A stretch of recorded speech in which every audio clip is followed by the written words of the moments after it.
It's not a walkthrough, playthrough, review, anything like that. It's just me playing the game badly so you can see what it looks like. Here we go. Space Invaders on the Game Boy. Being played on the Kongfeng GB Boy Color, which is a Game Boy Color clone, which is why it's sort of in colour and not black and white, because it assigns colours to the grey scales that you would get on the original Game Boy. Let's have a go. Round one, ready. Oh, this is very... Actually, it's not graphically... it's not bang on. But it's pretty decent. I'm not sure how...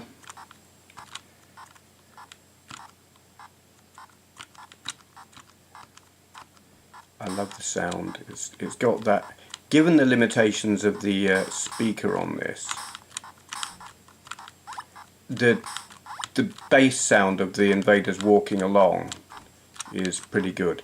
The firing sound of my my missile base thing is not right. Oops. But yeah, that's pretty decent.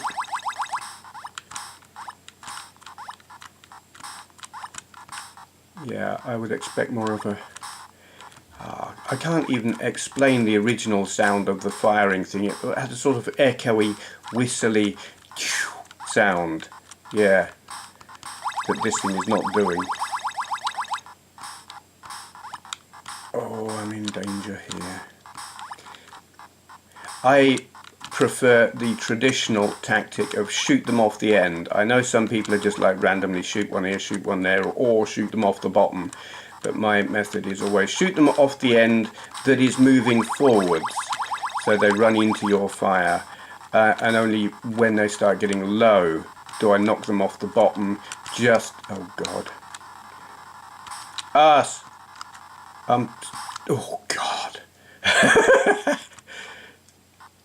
Yeah, and I've screwed that up. The idea of shooting them off the end is it means they have to walk further before they drop down a line.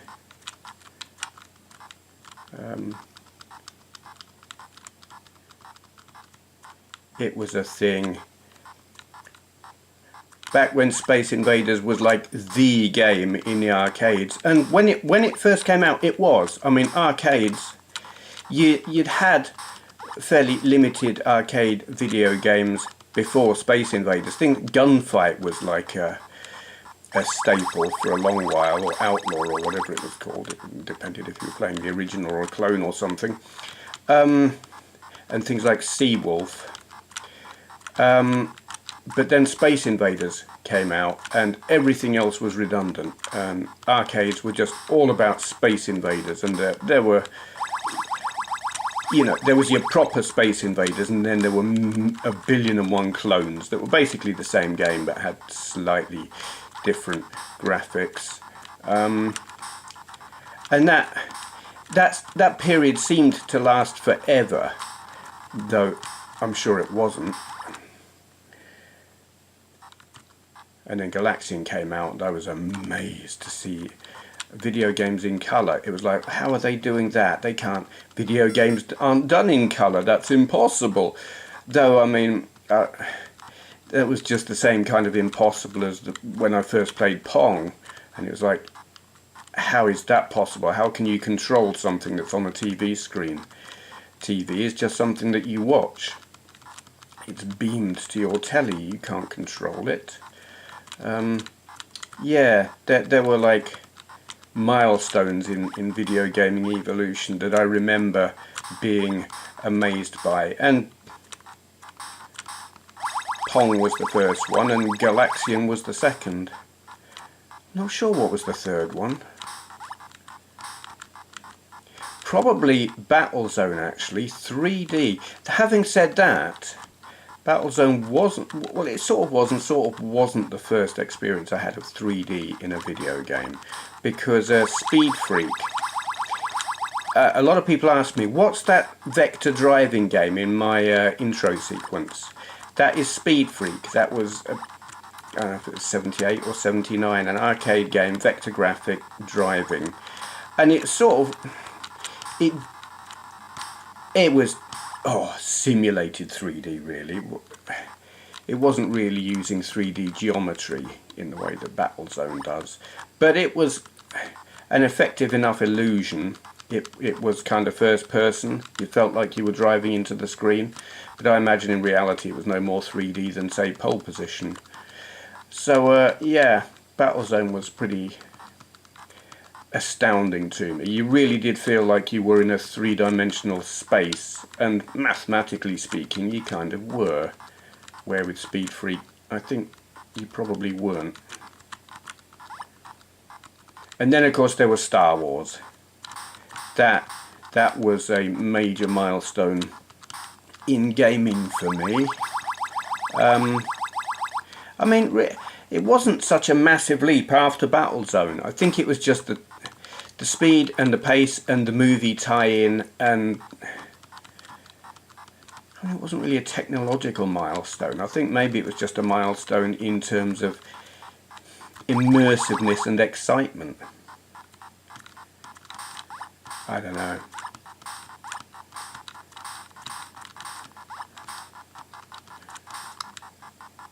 But Space Invaders was, for me, Space Invaders is where my obsession, if you like, with video games really began. I mean, I played arcade games since before there were video games. I've said it before. I played the electromechanical games like Sega's Missile, which was, I played that, I don't know, it was pre-Pong.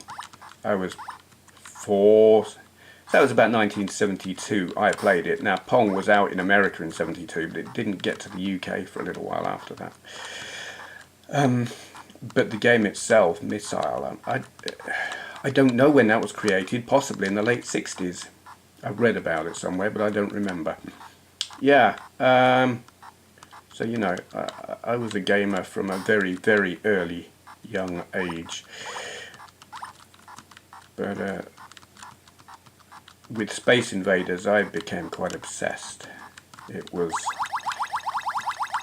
the video game world was the world I wanted to live in, and it's probably a good job that I don't, because I'd probably be dead many times over. Either killed by aliens or crash my car. Or both. Crash my car into aliens. Come on, get that. Oh, lame. This, for a game of Space Invaders, is, I'm going to say it's quite forgiving, but then I'll die immediately. That last one is always hard.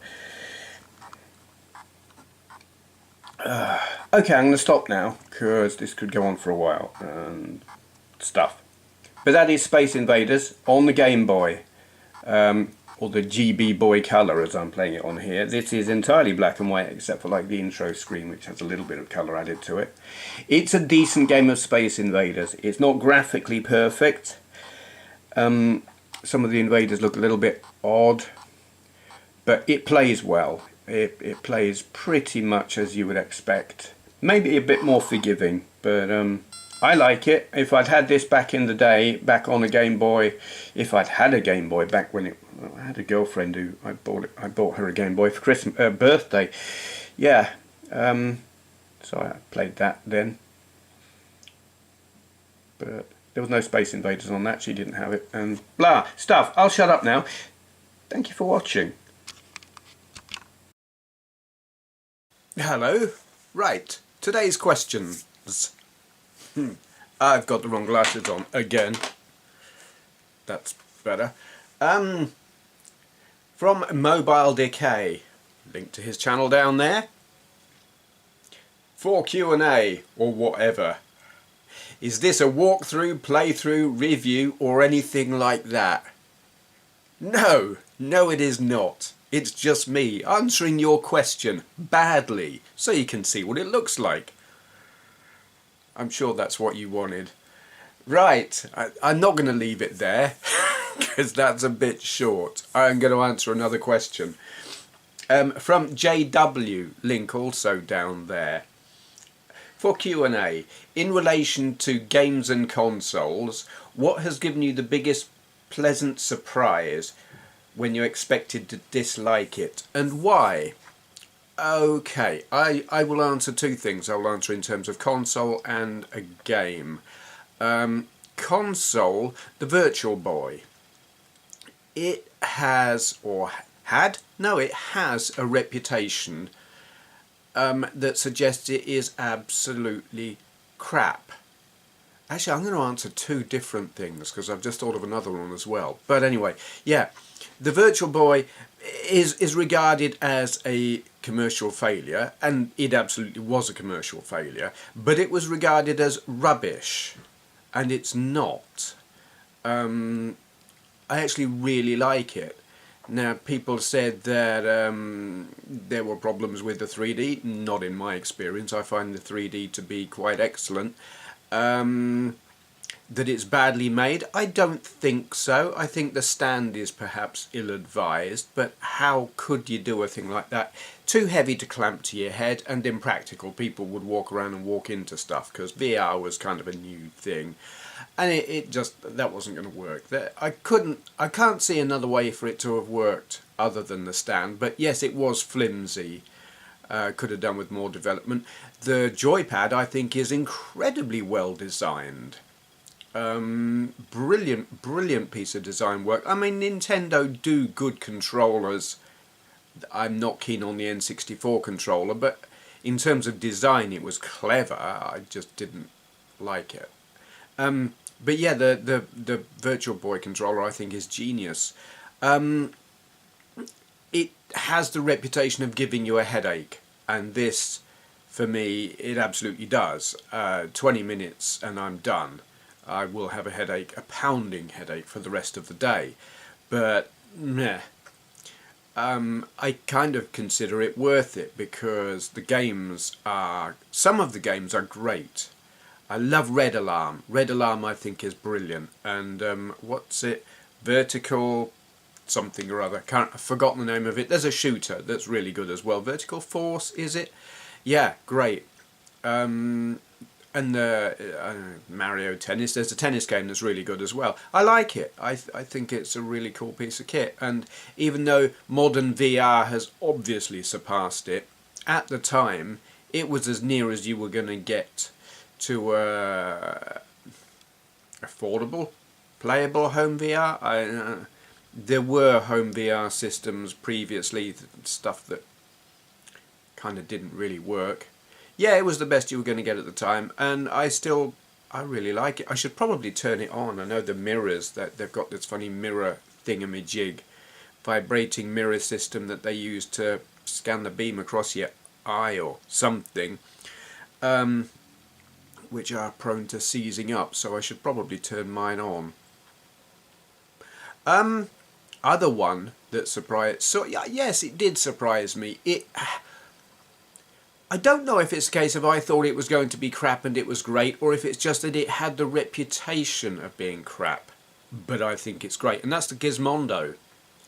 I think there are some flaws in terms of execution on it. Some of the buttons on it are not great.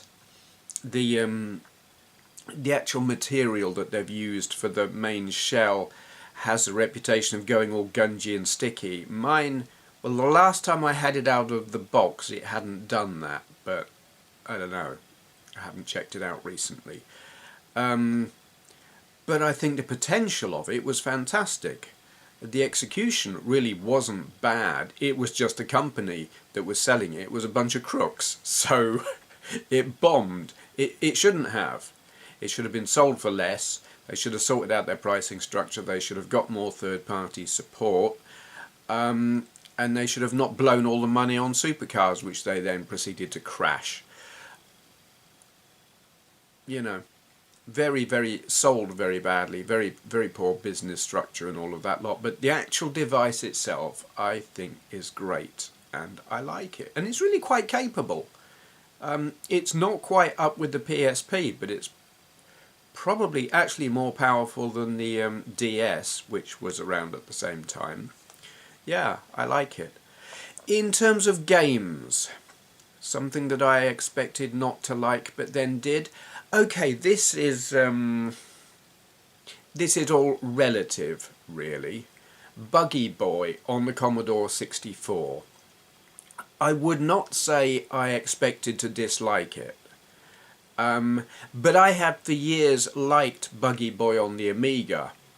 I think it's great. Always thought it was great. So I thought there is no way Buggy Boy on the Commodore 64 can compare. I thought. And then I played it recently, and I think it's absolutely bloody brilliant, and possibly a better game than the Amiga one. Is different.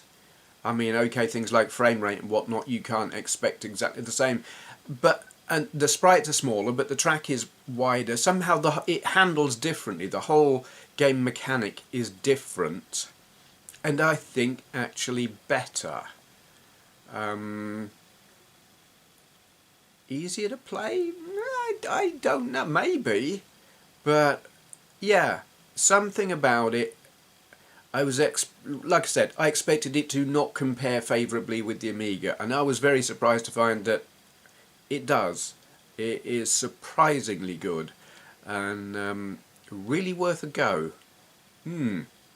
Okay, that's pretty much all I've got to say on that, I think. So, thank you for watching, and as always, if you've got a question that you would like answering in a video like this, leave a comment down there. Begin your comment with "for Q&A" so that I know not to just answer it in the comments.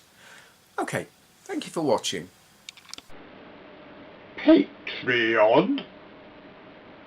That's not even a word. You've made it up.